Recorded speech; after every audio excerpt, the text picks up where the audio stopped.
اور ہم نے لقمان کو دانائی بخشی کہ اللہ کا شکر کرو، اور جو شخص شکر کرتا ہے تو اپنے ہی فائدے کے لیے شکر کرتا ہے، اور جو ناشکری کرتا ہے تو اللہ بھی بے نیاز ہے، لائق حمد و ثنا ہے۔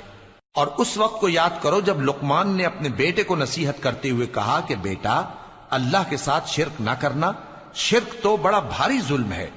اور ہم نے انسان کو، جسے اس کی ماں تکلیف پر تکلیف سہ کر پیٹ میں اٹھائے رکھتی ہے، پھر اس کو دودھ پلاتی ہے، اور آخر کار 2 برس میں اس کا دودھ چھڑانا ہوتا ہے، میں نے تاکید کی ہے کہ میرا بھی شکر کرتا رہے اور اپنے ماں باپ کا بھی، کہ تم کو میری ہی طرف لوٹ کر آنا ہے۔ اور اگر وہ دونوں تجھ پر زور ڈالیں کہ تو میرے ساتھ کسی ایسی چیز کو شریک کرے جس کا تجھے کچھ بھی علم نہیں، تو ان کا کہا نہ ماننا، ہاں دنیا کے کاموں میں ان کا اچھی طرح ساتھ دینا، اور جو شخص میری طرف رجوع لائے اس کے رستے پر چلنا، پھر تم کو میری طرف لوٹ کر آنا ہے، تو جو کام تم کرتے رہے ہو سب سے تم کو آگاہ کر دوں گا۔ لقمان نے یہ بھی کہا کہ بیٹا، اگر کوئی عمل چاہے رائی کے دانے کے برابر بھی چھوٹا ہو، اور ہو بھی کسی پتھر کے اندر، یا آسمانوں میں مخفی ہو یا زمین میں، اللہ اس کو قیامت کے دن لا موجود کرے گا۔ کچھ شک نہیں کہ اللہ باریک بین ہے، خبردار ہے۔ بیٹا، نماز کی پابندی رکھنا،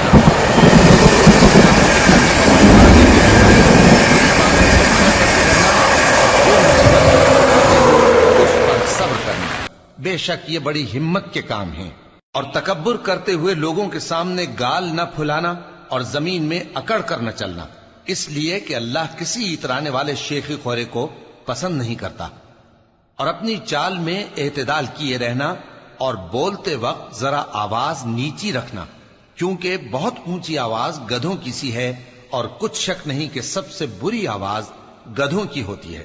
کیا تم نے نہیں دیکھا کہ جو کچھ آسمانوں میں اور جو کچھ زمین میں ہے، سب کو اللہ نے تمہارے قابو میں کر دیا ہے، اور تم پر اپنی ظاہری اور باطنی نعمتیں پوری کر دی ہیں۔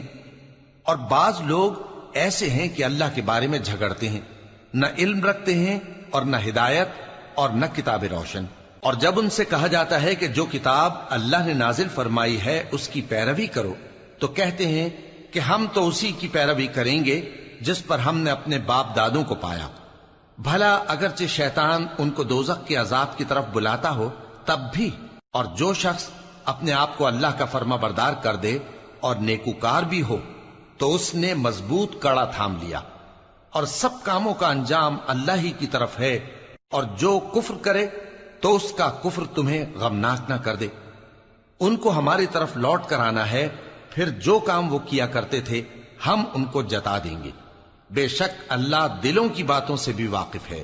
ہم ان کو تھوڑا سا فائدہ پہنچائیں گے، پھر عذاب شدید کی طرف مجبور کر کے لے جائیں گے۔ اور اگر تم ان سے پوچھو کہ آسمانوں اور زمین کو کس نے پیدا کیا، تو بول اٹھیں گے کہ اللہ نے۔ کہہ دو کہ اللہ کا شکر ہے، لیکن ان میں اکثر سمجھ نہیں رکھتے۔ جو کچھ آسمانوں اور زمین میں ہے سب اللہ ہی کا ہے، بے شک اللہ بے نیاز ہے، لائق حمد و ثنا ہے۔ اور اگر یوں ہو کہ زمین میں جتنے درخت ہیں سب کے سب قلم ہو، اور سمندر کا تمام پانی سیاہی ہو، اور اس کے بعد 7 سمندر اور سیاہی ہو جائیں، تو اللہ کی باتیں یعنی اس کی صفتیں ختم نہ ہوں۔ بے شک اللہ غالب ہے، حکمت والا ہے۔ اللہ کو تمہارا پیدا کرنا اور جلا اٹھانا ایک شخص کے پیدا کرنے اور جلا اٹھانے کی طرح ہے۔ بے شک اللہ سننے والا ہے، دیکھنے والا ہے۔ کیا تم نے نہیں دیکھا کہ اللہ ہی رات کو دن میں داخل کرتا ہے اور دن کو رات میں داخل کرتا ہے، اور اسی نے سورج اور چاند کو کام میں لگا رکھا ہے، ہر ایک وقت مقرر تک چل رہا ہے۔ اور یہ کہ اللہ تمہارے سب اعمال سے خبردار ہے۔ یہ اس لیے کہ اللہ کی ذات ہی برحق ہے، اور جس کو یہ لوگ اللہ کے سوا پکارتے ہیں وہ سب باطل ہے۔ اور یہ کہ اللہ ہی عالی رتبہ ہے، گرامی قدر ہے۔ کیا تم نے نہیں دیکھا کہ اللہ ہی کی مہربانی سے کشتیاں سمندر میں چلتی ہیں تاکہ وہ تم کو اپنی کچھ نشانیاں دکھائے؟ بے شک اس میں ہر صبر کرنے والے، شکر کرنے والے کے لیے نشانیاں ہیں۔ اور جب ان پر سمندر کی لہریں سائبانوں کی طرح چھا جاتی ہیں تو اللہ کو پکارنے اور خالص اس کی عبادت کرنے لگتے ہیں، پھر جب وہ ان کو نجات دے کر خشکی پر پہنچا دیتا ہے تو چند ہی لوگ انصاف پر قائم رہتے ہیں، اور ہماری نشانیوں سے وہی انکار کرتے ہیں جو عہد شکن ہیں، ناشکرے ہیں۔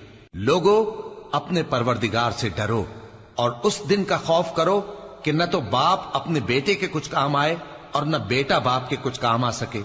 بے شک اللہ کا وعدہ سچا ہے، پس دنیا کی زندگی تم کو دھوکے میں نہ ڈال دے اور نہ وہ بڑا فریب دینے والا شیطان تمہیں اللہ کے بارے میں کسی طرح کا فریب دے. اللہ ہی کو قیامت کا علم ہے اور وہی مے برساتا ہے اور وہی حاملہ کے پیٹ کی چیزوں کو جانتا ہے، اور کوئی شخص نہیں جانتا کہ وہ کل کیا کام کرے گا، اور کوئی شخص نہیں جانتا کہ کس سرزمین میں اسے موت آئے گی. بے شک اللہ ہی جاننے والا ہے اور خبردار ہے.